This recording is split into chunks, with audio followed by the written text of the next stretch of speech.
Bienvenidas y bienvenidos a Ciudad Abierta. Este es el espacio de la diversidad y es una coproducción de Ciudad TV 21.2, el canal del Congreso de la Ciudad de México y el Consejo para Prevenir y Eliminar la Discriminación de la Ciudad de México, el COPRED. Hoy hablaremos sobre el Día Mundial de las Personas Refugiadas, Pita.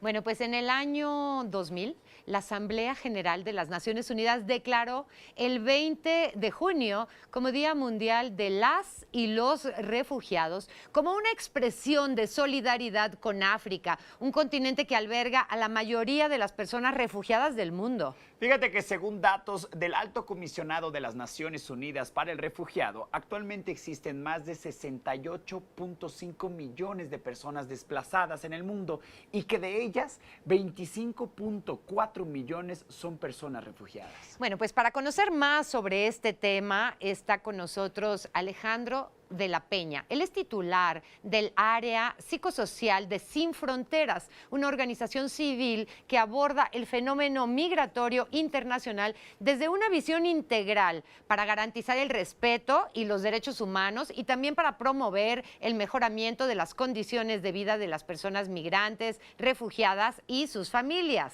Claro que él se encuentra con Geraldina González de la Vega, quien es presidenta del COPRED y especialista en temas de discriminación e igualdad. Vamos al otro lado del estudio para iniciar con esta interesantísima plática.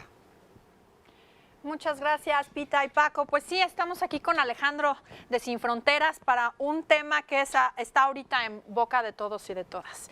Y me gustaría que empezáramos, pues, por el principio. ¿Qué son las personas refugiadas? ¿Cómo se distinguen de las personas migrantes? ¿Y quiénes son las personas desplazadas? Okay, muchas gracias por la invitación. Yo creo que primero nos gustaría platicarles que las personas refugiadas son personas que viven en México desde hace muchísimos años. Es decir, tenemos personas que han salido de sus países de origen porque su vida, su libertad o su integridad se encuentran en riesgo y entonces sus lugares de origen no les pueden garantizar esa seguridad, por lo que eligen ir a otro espacio, ¿no? Muchas veces este espacio es México y desde hace muchos años, y yo diría incluso desde principios del siglo XX, hay personas que eligen nuestro país como un lugar en donde refugiarse y México tiene una larga tradición en este sentido. En el contexto actual, yo diría que son hombres, mujeres, pero también son niños, son personas solas, pero también son familias, son personas heterosexuales, pero también son personas de la diversidad sexual, sí, que llegan porque en sus países alguna de estas condiciones los ha puesto en riesgo su actividad política o simplemente porque el contexto en el que viven no es seguro. Entonces, nada más para que quede claro a quienes nos ven, una persona migrante es una persona que migra de un país a otro. O sea, lo que quiero es distinguir entre los estatus legales, porque me parece que es muy importante tener claro quién es una persona migrante, quién es una persona refugiada y cuándo hablamos de desplazamientos. Ok.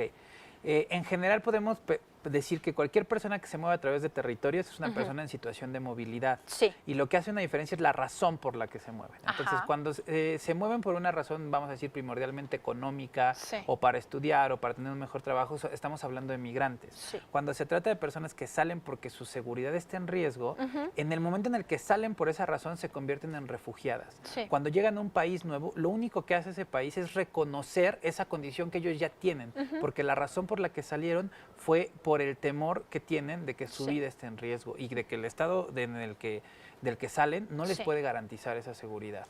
Y entonces, cuando estamos hablando de personas refugiadas, en el caso concreto de México, son personas que han salido de sus países, ahorita principalmente países centroamericanos, que son las personas mayormente refugiadas en nuestro país, pero obviamente hay de otros países, que vienen a México y consiguen este estatus a través de un reconocimiento por parte del Estado mexicano.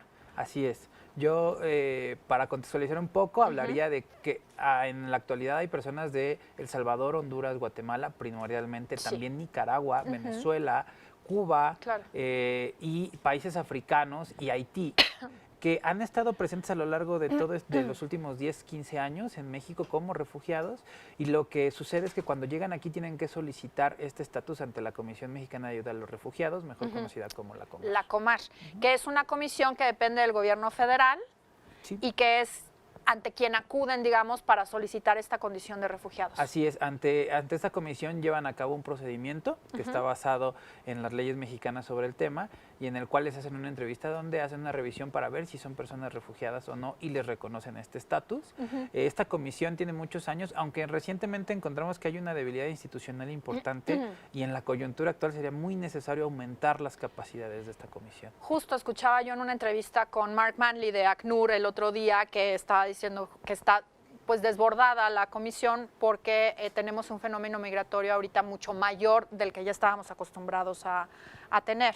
¿Esto es correcto? Sí, así es. Hay un tema de... la Comar tiene 3 oficinas en realidad a lo largo de todo el país, en Ciudad de México, Acayucan y en Tapachula, Chiapas. Y el fenómeno de las personas refugiadas se encuentra a lo largo de todo el territorio nacional. Para darnos una idea de más o menos cómo ha cambiado el flujo, de refugiados, yo les diría, en mayo del año pasado, los reconocimientos por parte de la Comar fueron de 1,967 personas y en mayo de este año fueron de 6,059 personas. Entonces prácticamente se ha triplicado y globalmente el año pasado hubo 8,260 solicitudes de reconocimiento de la condición de refugiado ante Comar y en lo que va de este año tienen 24,424 solicitudes. Entonces estamos hablando de que por lo menos se ha triplicado la cantidad de personas que llegan con Comar, ¿no? Claro. Y una persona que adquiere el estatus de refugiado en México, ¿a qué tiene derecho o sea, ¿qué les da, digamos, el reconocimiento del estatus de refugiado? Ok, lo que la condición de refugiado le da a una persona refugiada es el acceso a todos los derechos que cualquier persona que se encuentre en el país,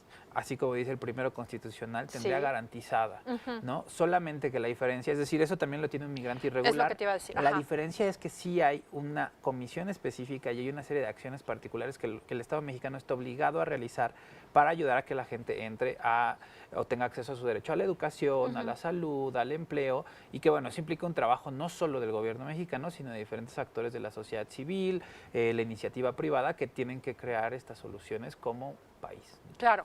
Oye, y platícanos, ¿qué hace Sin Fronteras con respecto al apoyo que le da a migrantes y personas refugiadas en nuestro país? Sin Fronteras, lo que hacemos principalmente son 2 labores. Una que tiene que ver con intervenir en las políticas públicas, las tomas de decisiones y las leyes existentes sobre el tema de refugiados o migración en México, para que éstas vayan en favor de los derechos humanos de las personas migrantes y refugiadas. Y en el caso, y la otra parte que es la atención directa con la población. Entonces nosotros acompañamos integralmente a estas personas desde la asesoría para su procedimiento migratorio hasta cosas como revalidación de estudios, atención psicológica, integración sociocultural, tenemos un programa de clases de español, entre otras tantas cosas que realizamos dentro de la organización. Y ustedes tienen oficinas en Ciudad de México, pero además me imagino que en las fronteras. Nosotros tenemos nuestras oficinas en la Ciudad de México y hacemos labor de monitoreo y de trabajo de verificación, digamos, de la situación de los derechos humanos en diferentes lugares de la República y en alianza con otras organizaciones que están a lo largo del país. Y además tenemos una aplicación que es para las personas migrantes y refugiadas, donde hay información general sobre el país y que les sirva para su integración. Una aplicación que pueden bajar para su Android, teléfono inteligente en Android o en iOS. Y en iOS se llama Contigo Sin Fronteras. Sin Fronteras. Y que próximamente ya está por salir en su versión final para que la puedan ir descargando. Pues está buenísimo. Y me imagino que a ustedes también se les ha triplicado el trabajo. Así es, nuestro trabajo se ha duplicado, triplicado, pero además yo creo que se ha complejizado, porque comenzamos a ver mayor población que quiere quedarse en el país y que sufre situaciones que son irrelevantes tanto para conseguir sus condiciones de vida básica, pero también otras que tienen que ver con la discriminación y la violencia que ellos viven y ellas viven acá. Por supuesto, que ese es un tema que me gustaría que conversáramos en el siguiente bloque, justo para darle un foco mucho más dedicado al tema de la discriminación y sobre todo los estigmas y los prejuicios que tenemos en contra de las personas migrantes y en particular de las personas ya refugiadas en nuestro país. México se dice que ha pasado de ser un país de tránsito a un país de... ¿cómo se dice? Donde se quedan, ¿no? ¿Esto es correcto? ¿Cómo ha cambiado el flujo migratorio? Bueno, yo creo que el flujo migratorio en realidad desde hace muchos años es un flujo que tiene 4 características. Somos un país de expulsión, de tránsito, de retorno y de llegada de inmigrantes. Y la llegada de inmigrantes y de refugiados ha sido permanente durante todo el siglo XX y todo el siglo XXI, solamente que actualmente se volvió un tema de discusión pública y sí hay un aumento importante porque es más difícil llegar a otros países. ¿Okay? Entonces la gente elige, dice, si es tan difícil cruzar a otro país y el camino de aquí a allá es muy peligroso, prefiero quedarme. Sí. Entonces sí ha habido un aumento de gente que se queda, pero en realidad es algo que, una dinámica que ha sido permanente a lo largo de los últimos 150 años. Realmente ahora la cuestión que ha cambiado, digamos, como dices, es el foco, ¿no? O sea, ya está en el centro de la discusión.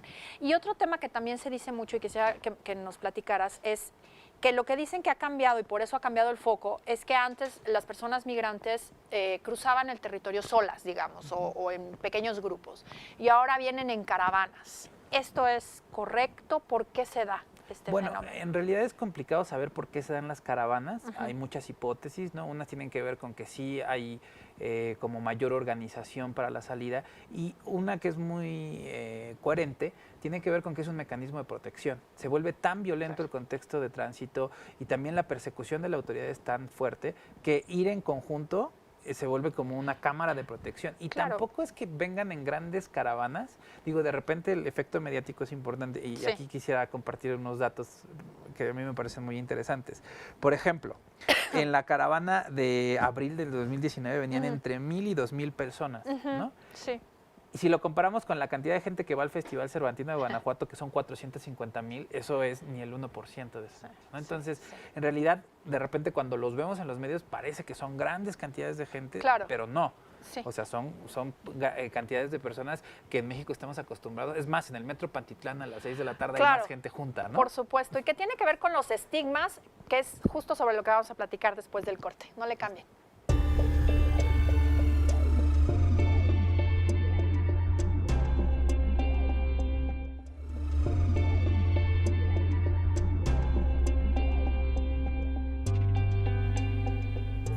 Pues ya estamos de regreso en Ciudad Abierta, un espacio en el que todas y todos tenemos un lugar especial. Fíjese que los conflictos armados, la pobreza y el subdesarrollo son las principales causas de los desplazamientos forzados en las poblaciones. Cada día 44,400 personas se ven obligadas a huir de sus lugares por algún conflicto, persecución o violencia generalizada. O sea, una persona cada 2 segundos. Bueno, pues vayamos con Geraldina y con Alejandro para seguir hablando sobre este tema que hoy nos ocupa, el Día Mundial de las Personas Refugiadas. Adelante. Muchas gracias. Pues sí, continuamos con esta conversación y como decía yo hace un momento, me interesa mucho que hablemos ahora sobre cómo los estigmas, cómo estos prejuicios asociados a las personas que migran influyen en el acceso a los derechos de estas personas en nuestro país y concretamente en la Ciudad de México. ¿Cómo funciona esto? ¿En qué los obstaculiza? Bueno, yo creo que siempre hay que enmarcarlo en que algo normal en los mecanismos cognitivos del ser humano es que cuando desconocemos algo, nos movemos mucho por los prejuicios que tenemos, ¿no? Por ideas preconcebidas de qué es una persona de Guatemala o de Honduras o qué pasa si es una persona afrodescendiente. Y entonces nosotros lo que observamos en la experiencia de las personas refugiadas inmigrantes en México es que estos prejuicios se hacen como muy reales en el acceso a ciertos derechos, ¿no? Y en diferentes momentos de la trayectoria migratoria. Una es como en el tránsito, cuando llegan a un lugar en donde ya van a solicitar el Sedacomar, nos encontramos con cuestiones como asaltos, extorsiones, violaciones sexuales y diferente tipo de abusos que se dan en contextos de tránsito migratorio, en los cuales de repente la discriminación viene en el momento en el que son mucho más proclives a recibir estas violaciones de derechos, pero también en el momento de acceder a la justicia, ¿no? Donde el que tú accedas a la justicia va acompañado de que de repente tengas miedo porque no sabes si el policía te va a denunciar con el INM por no traer un documento o cosas por el estilo, donde se vuelve relevante que eres una persona nacional o no, ¿no? Esa es como una primer discriminación.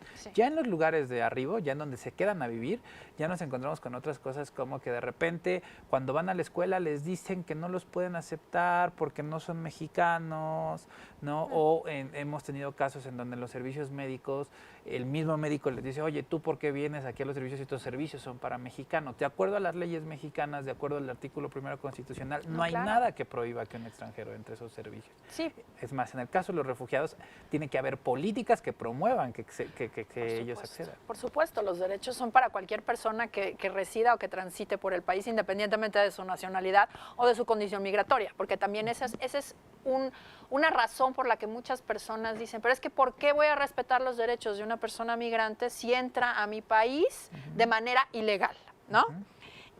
Y lo equiparan a una persona que entra a su casa, digamos, sin ser invitado, ¿no? Claro.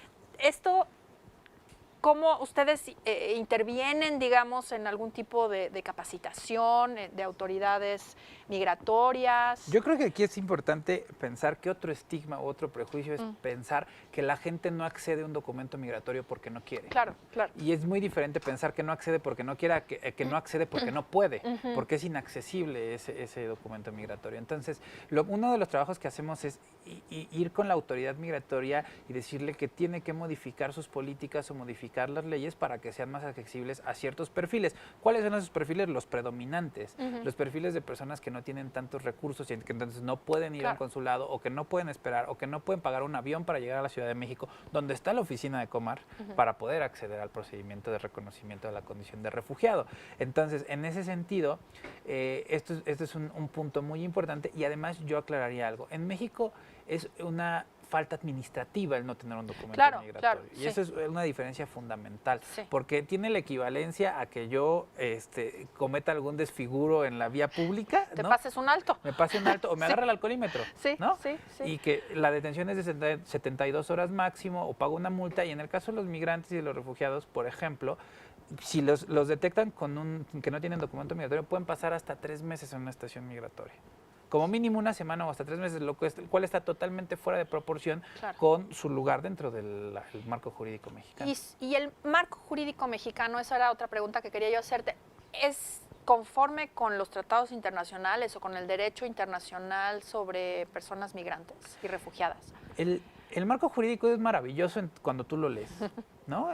Está muy bien hecho, apegado a derechos, hay modificaciones que se pueden hacer, pero ya en la práctica, en el acceso concreto a los derechos, esto no está realizado, no está concretado o cristalizado en derechos o en servicios concretos. Claro. ¿Por qué resulta importante esto?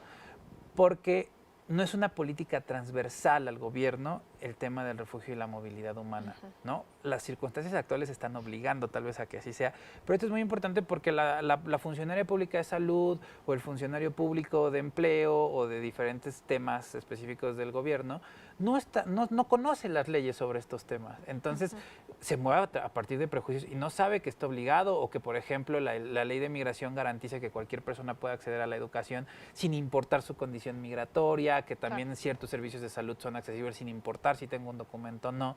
Pero como no es transversal, en el tema de acceso a derechos se vuelve un tema limitado. Claro, pues entonces, ¿qué haría falta? Digamos, una mayor información, sobre todo en todas las personas funcionarias del gobierno, tanto federal como locales, ¿no?